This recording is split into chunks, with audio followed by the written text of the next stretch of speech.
کہ جب 1947 میں تقسیم ہوئی نا تو لوگ اپنے گھروں میں دولت اور مال دفن کر کے آئے تھے کہ انہوں نے کہا تھا کہ ابھی یہ جھگڑے ختم ہو جائیں گے، ہم واپس چلے جائیں گے. یہ ایک عام ہوا تھی، آپ نے بھی سنی ہوگی. اس پر ایک واقعہ آپ کو سنا رہا ہوں. ایک مالدار آدمی تھا، اس نے کہا میں جان بچاؤں. نشانی یہ رکھی کہ اپنے گھر کے جو باورچی خانہ تھا اس کے باہر کے دروازے کے نیچے گڑھا کھودا اور ایک گھاگھر میں، مٹی کی گھاگھر میں سارے زیور چاندی سونا وغیرہ اس میں ڈالا، اس کو ڈھکنا دیا اور اس کے اندر دفن کر بالکل صحیح کر کے اور ایسے انداز سے کہ پتہ ہی نہ چلے. نشانی یہ تھی کہ باورچی خانے کی سامنے، دروازے کے سامنے. بندہ کسی اللہ والے کے ساتھ اس کا تعلق تھا، کسی اللہ والے کے ساتھ نسبت تھی. یہ نسبت انسان کو بہت کچھ سکھا دیتی ہے، سچی بات ہے. کسی کی نسبت ملی ہوگی تو 7 دفعہ سورۃ فاتحہ پڑھ کے نا سورۃ فاتحہ کو کہنے لگا سورۃ فاتحہ یہ میرا رزق حلال ہے، تو اس کی محافظ بن جا، جب تک کہ میں نہ آؤں تو نے حفاظت نہیں چھوڑی. سورۃ فاتحہ میں نے تیرے حوالے کیا. اور 7 دفعہ سورۃ فاتحہ پڑھ کے نا ایک الوداعی نظروں سے اس کو دیکھا، الوداعی نظروں سے اس کو دیکھا. یہ پتہ مجھے واقعہ کہاں سے ملا؟ یہ آپ کے لاہور کے ساتھ میں وہاں گیا بھی اپنے دو تین دوستوں کے ساتھ. ایک گاؤں ہے کوڈہانہ، بہت کم لوگ جانتے ہیں، بارڈر، بالکل بارڈر پہ کوڈہانہ. اب بھی ساتھ ہیں، پہلے گیا میں تو وہ میں وہاں گیا تو انہوں نے مجھے اصل میں بلایا. میں نے کہا جی کھانے میں ایک چیز کھاؤں گا، بس کچھ ساگ بنا ہوا ہو. انہوں نے کہا جی ہم مختلف پتے ادھر ادھر کی جڑی بوٹیاں اکٹھا کر کے ہم ایک ساگ بناتے ہیں. میں نے کہا وہ کھاؤں گا.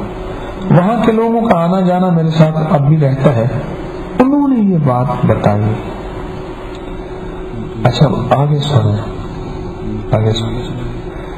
وہ تو ملک تقسیم ہو گیا. اب وہ بات وہیں کی وہیں ختم ہو گئی کہ واپس آئیں گے اور لیں گے.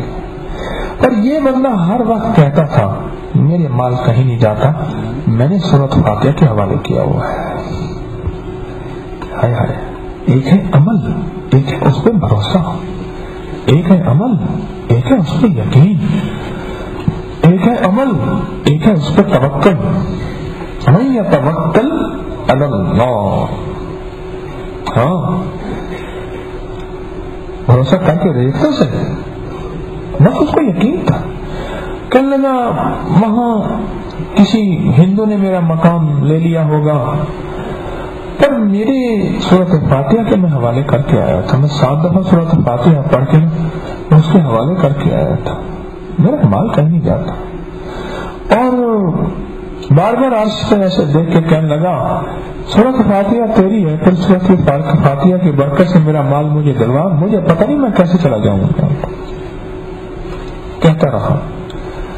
کہنے لگے کچھ 5.5 سال گزر گئے، یعنی 47 سے بعد میں 5.5 سال گزر گئے.